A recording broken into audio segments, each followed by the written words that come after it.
Bonjour mesdames, j'espère que vous allez bien. Bienvenue sur ma chaîne, La Joie de Tracy. Moi, c'est Tracy. Aujourd'hui, dans notre série Leçons de vie, je vais te présenter, te raconter une histoire, celle d'Esther. Esther de la Bible de Jésus-Christ de Nazareth. Peut-être que tu ne connais pas encore Esther. Peut-être que tu n'as jamais lu la Bible, mais laisse-moi te plonger dans cet univers, dans le parcours d'Esther. L'histoire d'Esther est bien plus qu'un vieux récit religieux. C'est une vraie leçon de vie qui parle encore aujourd'hui. Oui, qui peut t'inspirer, t'éclairer, t'édifier là où tu te trouves, dans la saison où tu es actuellement. Allez, c'est parti. Il était une fois dans un grand royaume qui faisait partie de l'Empire perse, dans la ville de Suse, dirigée par un roi puissant appelé Assyrus. Ce roi avait une reine, Vasthi, mais un jour, lors d'un grand festin, le roi lui demanda de venir se présenter devant lui et ses invités. Vasthi refusa d'obéir à cette demande qu'elle jugeait humiliante pour elle et pour sa dignité de reine. Dans la Bible, dans Esther chapitre 1, il est écrit que le roi Assyrus ordonna de faire venir Vasthi, coiffée de la couronne royale, pour montrer sa beauté au peuple et aux grands. Mais dans le contexte du festin, le roi et ses invités avaient beaucoup bu. Ce n'était donc pas une demande faite dans le respect, mais plutôt pour exhiber la reine comme un trophée devant des hommes ivres. La demande du roi était motivée par son orgueil et le regard des autres, et non pour honorer sa femme.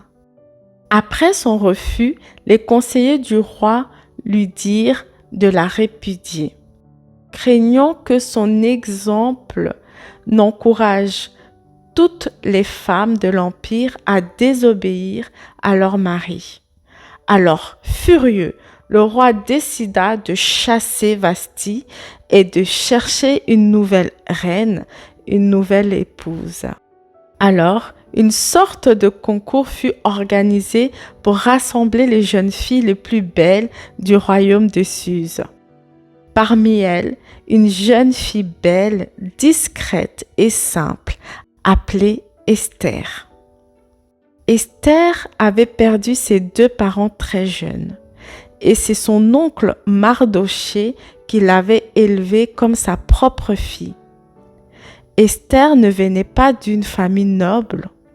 Elle n'était pas une princesse, mais sa beauté, son intelligence, surtout son aura et sa grâce naturelle la distinguaient de toutes les autres jeunes filles. On organisa donc une grande sélection de jeunes filles dans tout l'Empire perse pour trouver une nouvelle reine. Les jeunes filles furent rassemblées au palais de Suse et confiées à l'homme chargé de veiller sur elles et de les préparer pour rencontrer le roi Assyrus. Chaque jeune fille devait passer un long temps de préparation avant de se présenter au roi. Au total, 12 mois, comprenant 6 mois de soins à l'huile de myrrhe et 6 mois avec des parfums et des cosmétiques. Ensuite, chacune pouvait se présenter devant le roi une à une, chacune à son jour. Il est expliqué dans la Bible, dans Esther 2, 13 à 15, que chaque jeune fille pouvait emporter avec elle ce qu'elle désirait. Elle pouvait donc se présenter devant le roi avec des bijoux, des habits, des ornements, tout pour se mettre en valeur devant le roi. Mais Esther, contrairement aux autres jeunes filles, ne demanda rien de particulier. Elle resta simple et humble, portant seulement un bijou que l'homme chargé de veiller sur les jeunes filles, connaissant bien le roi, lui avait conseillé. Ce choix vers ce bijou et une tenue simple montrait sa simplicité, son humilité et sa sagesse. Esther ne cherchait pas à briller par l'excès ni à impressionner le roi, mais à rester elle-même guidée par le bon sens et la sagesse ainsi que la prudence. C'est justement cette attitude combinée à sa beauté naturelle, à son aura, à la grâce que Dieu lui donnait, qui fit qu'elle trouva faveur aux yeux de tous et surtout aux yeux du roi.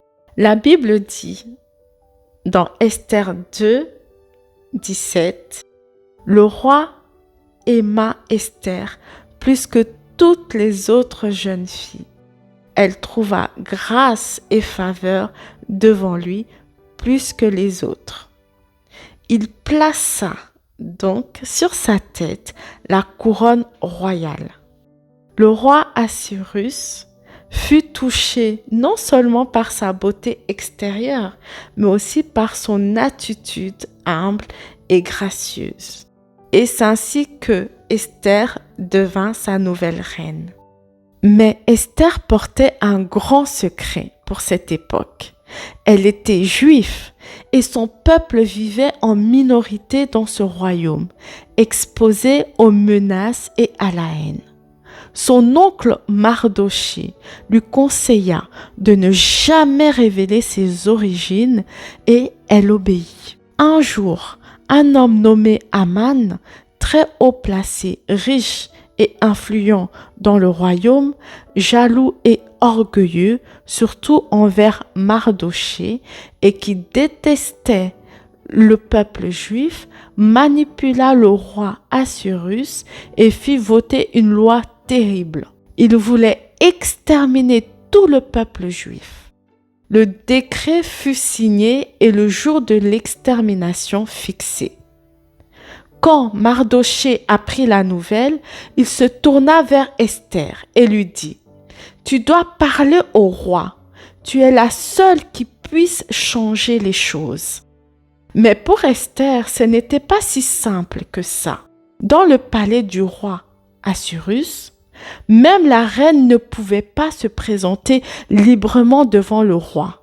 Elle devait attendre d'être invitée par le roi lui-même en personne. C'était une règle très stricte. Entrer pour voir le roi sans invitation était un crime passible de mort.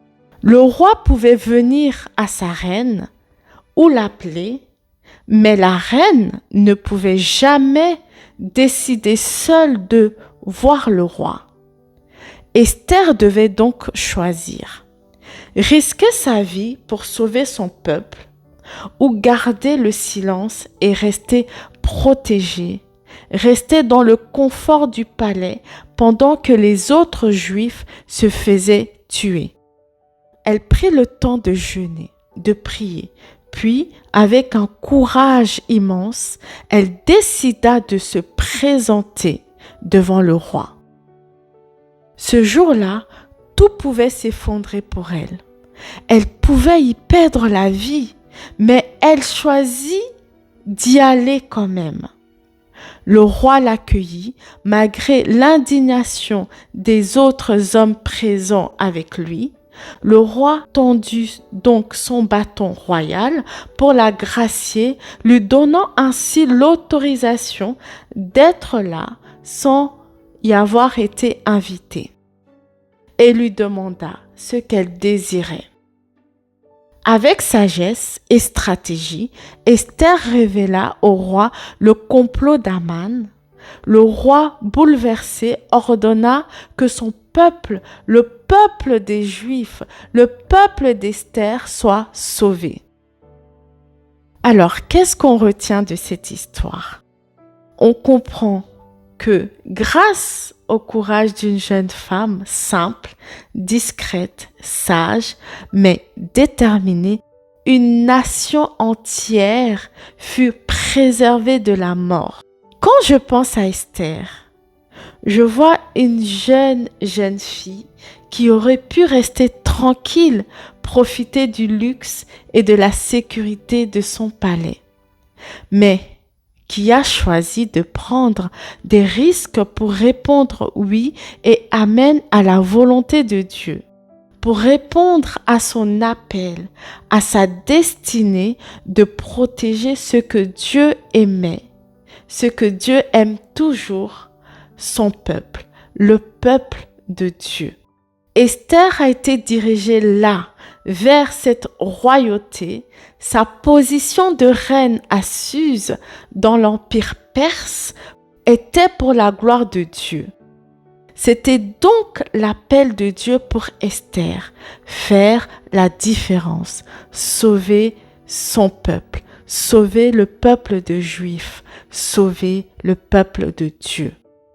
Et toi, as-tu déjà été confronté à une situation où tu devais choisir entre confort et ce qui était juste, entre le silence et le courage, entre la vérité et le mensonge, entre Dieu et le monde, entre le gain du monde et l'appel de Dieu? Là où tu es actuellement, est-ce que c'est l'endroit? Est-ce que c'est la saison où Dieu te veut? Dieu dit, qui cherche à sauver sa vie la perdra, et qui perd sa vie à cause de moi la trouvera.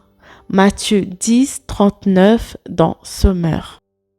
Chaque fois que tu prends un risque pour faire ce qui est juste, chaque fois que tu écoutes ton cœur, tu écoutes ton intuition, tu écoutes l'appel de Dieu, l'appel à la vérité malgré la peur. C'est exactement comme Esther. C'est exactement comme Esther. Tu choisis alors l'obéissance. Tu choisis alors la vérité. Tu choisis alors la foi.